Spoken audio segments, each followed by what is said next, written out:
नमस्कार बंधुओं, मैं ज्योतिष आचार्य सक्सेना जी बोल रहा हूँ।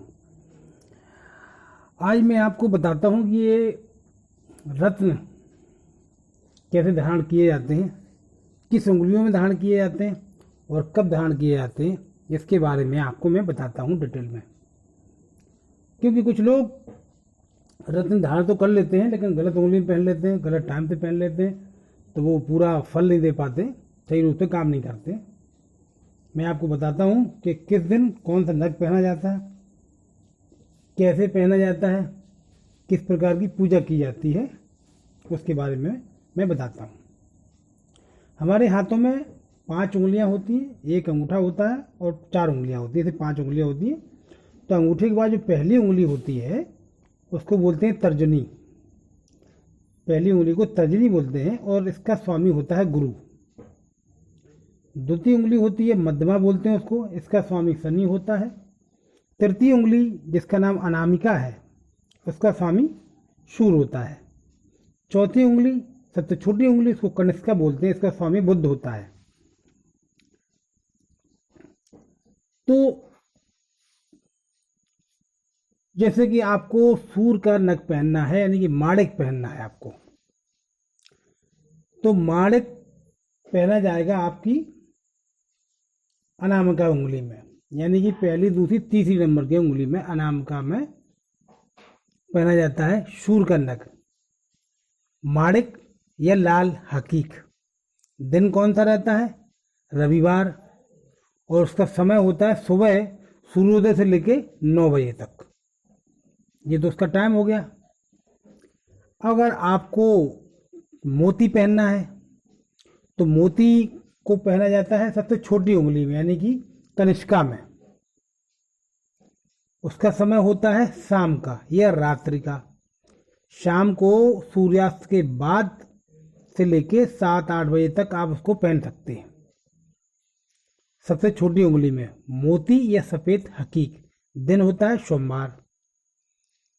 तीसरा होता है मंगल का दिन यानी मूंगा। मूंगा अगर आपको पहनना है, लाल मूंगा, तो मंगल के दिन पहना जाएगा। दिन होता है मंगलवार और उसका टाइम होता है शाम को 5 से लेके 7 बजे तक। उसको भी पहनेंगे अनामिका में यानी कि तीसरे नंबर की उंगली में। अच्छा, अब पन्ना अगर आपको पहनना है, हरा जो पन्ना होता है, पन्ना हो या उसका सब्स्टिट्यूट ऑनेक्स होता है, वो भी आप पहन सकते हैं, वो भी काम करेगा। उसको पहनना है आपको बुधवार के दिन और उसका टाइम होता है 12 बजे से लेके 2 बजे तक दोपहर में।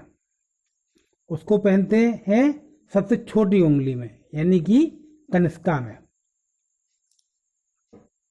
चौथा होता है पुखराज, पीला सुनहला, सोने जैसा लगता है, उसको पहनते हैं गुरुवार के दिन। और किसमें पहनते हैं? पहली उंगली में यानी तर्जनी में उंगली में। उसका टाइम होता है सुबह 10 बजे से लेके 12 बजे तक, दोपहर 12 बजे तक, उस बीच पहना जाता है। इसके अलावा होता है हीरा, सफेद जर्किन, डायमंड या हीरा, उसको पहना जाता है मध्यमा उंगली में यानी कि पहले से दूसरी उंगली में, क्योंकि वो शनि का मित्र ग्रह है, इसलिए मित्र ग्रह की उंगली में आप पहन सकते हैं। उसका टाइम होता है 10 से 12 दोपहर का। दिन है शुक्रवार। इसके अलावा नीलम, नीलम जो होता है वो नीले रंग का होता है, नीला जामुनिया या नीला हकीक, उसको पहनते हैं शनिवार के दिन। उसका टाइम होता है शाम को 5 बजे से लेकर 7 बजे तक। उसको पहनते हैं मध्यमा में यानी पहली से दूसरी उंगली में। इसके अलावा होता है गोमेद यानी राहु का उपाय, राहु का नग होता है गोमेद या काला हकीक, उसको पहनते हैं शनिवार को। उसको भी मध्यमा में पहनते हैं यानी पहले से दूसरे नंबर की उंगली में। वो भी पहनते हैं सूर्यास्त के बाद, यानी आपका सूर्योदय हो जाए, अंधेरा होने लगे, उसके बाद आप किसी भी समय पहन सकते हैं। ऐसे ही लहसुनिया पहना जाता है, केतु का उपाय है। लहसुनिया को भी शनिवार के दिन पहनते हैं और सूर्यास्त के बाद पहनते हैं उसको। शाम को सूर्यास्त के बाद आप 6 के बाद किसी भी समय पहन सकते हैं। ये तो हो गए दिन पहनने के, किस दिन और किस समय नग आपको पहनने हैं। अब नग आपको बनवाने किस धातु में है ये भी मैं आपको बताता हूँ। भाई आपने माणिक लिया है तो माणिक किस में बनवाना है, आपको किस धातु में बनवाना है, तो मैं बताता हूँ। माणिक आप बनवाएंगे तांबे में या सोने में, उसकी अंगूठी बनवाएंगे माणिक की तांबे में या सोने में। मोती बनवाएंगे आप चांदी में या कांस्य में, कांस्य धातु होती है। पन्ना बनवाएंगे आप सोने में या कांस्य में। हीरा बनवाएंगे चांदी में। पुखराज बनवाएंगे चांदी में या सोने में। नीलम बनवाएंगे लोहा में या स्टील में। गोमेद बनवाएंगे सप्त धातु या शीशा में। लहसुनिया भी सप्त धातु या लोहे में बनवाया जाता है। अंगूठी आप उसी धातु में बनाए जो मैंने आपको बताई है। अब आपने अंगूठी बनवा ली, अब आपको उसको शुद्ध कैसे करना है, उसको उसमें जान कैसे डालनी है वो मैं आपको बताता हूँ। अगर आपने मूंगे की अंगूठी बनवाई है तो यानी मंगल का उपाय आप कर रहे हैं, तो मूंगे की अंगूठी को आपको एक दिन पहले यानी सोमवार को रात्र में आप रीठा लाएं। रीठा जानते हैं आप? रीठा लाएं, उसको कुचल के पानी में डाल दें, उसमें जो झाग होगा उस झाग में आप अंगूठी को डाल देंगे। रात भर डली रहने दीजिए, सुबह आप उसको निकालिए। दिन में डली रहने दीजिए क्योंकि आपको शाम को पहनना है। शाम को निकालने के बाद उसको आपको गंगा जल से धोना है। गंगा जल से धोने के बाद फिर आप उसको लाल रंग के कपड़े में रख करके, नए कपड़े में पूजा अलमारी में रखना है। पूजा अलमारी में रखने के बाद आपको श्री गणेश जी की पूजा करनी है। उसके बाद मंगल देव की आराधना करनी है, उनकी पूजा करनी है, उनका 108 बार मंत्र बोलना है, धूप देना, अगरबत्ती देना है, पंच धातु से पूजा करनी है। रोरी, चावल, फूल, फल, प्रसाद आदि से 5 तरीके से पूजा करने के बाद 7 बार अंगूठी को उठा करके दीपक जला के, दीपक जो जलाएंगे आप, दीपक के चारों तरफ 7 बार घुमाइए।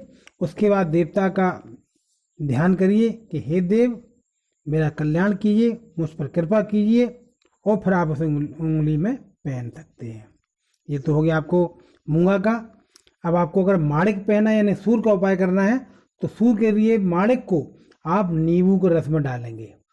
यानी आपको इतवार को पहनना है तो शनिवार की रात में आप नींबू के रस में डाल दीजिए और रात भर डला रहने दीजिए। सुबह आप निकाल के गंगा जल से धोइए। धोने के बाद लाल रंग के कपड़े में, नए रूमाल में आप पूजा के अलमारी में रखिए। गणेश जी का ध्यान करिए और सूर्यदेव का ध्यान करिए। 5 तरीके से पूजा कीजिए, फल फूल से, चावल रोरी से। उसके बाद गणेश जी का ध्यान कीजिए।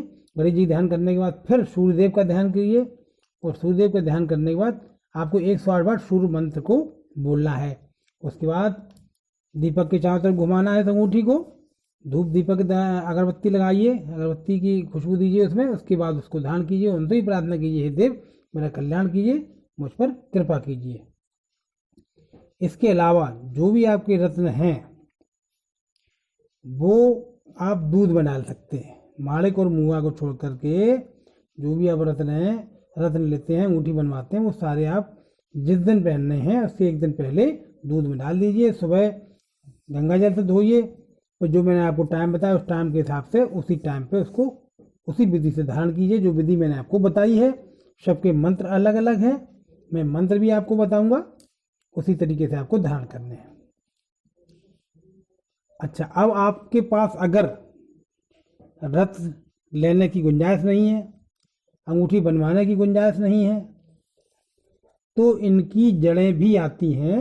आप उन जड़ों को भी अगर धारण करेंगे तो भी आपको उतना ही फल मिलेगा जितना कि आप नग धारण करते हैं। आप ध्यान से सुनिए, मैं सभी देवताओं की जड़ के बारे में भी बताता हूँ। जैसे सूर का नग होता है माणिक, अगर माणिक नहीं है आप पे तो आप बेलपत्र की जड़ लीजिए। बेलपत्र तो आप जानते ही हैं शंकर जी को चढ़ाई जाती है। उसके पेड़ की जड़ लीजिए और आप लाल धागे में बांध करके गले में पहन सकते हैं। वही टाइम टेबल रहेगा जो अंगूठी का है। उसी तरीके से पूजा करिए। इनको दूध में नहीं डालना, केवल गंगा जल से ही धोना है। अगर आप मोती नहीं पहन पाते हैं तो मोती के बदले आप सफ़ेद खिरनी की जड़ लीजिए, उस जड़ को आप उसी तरीके से पहनिए जिस तरीके से आपको अंगूठी पहननी है। मंगल के लिए आप पे मूंगा नहीं है तो आप अनंत मूल की जड़ लेकर के लाल धागे में पहनिए।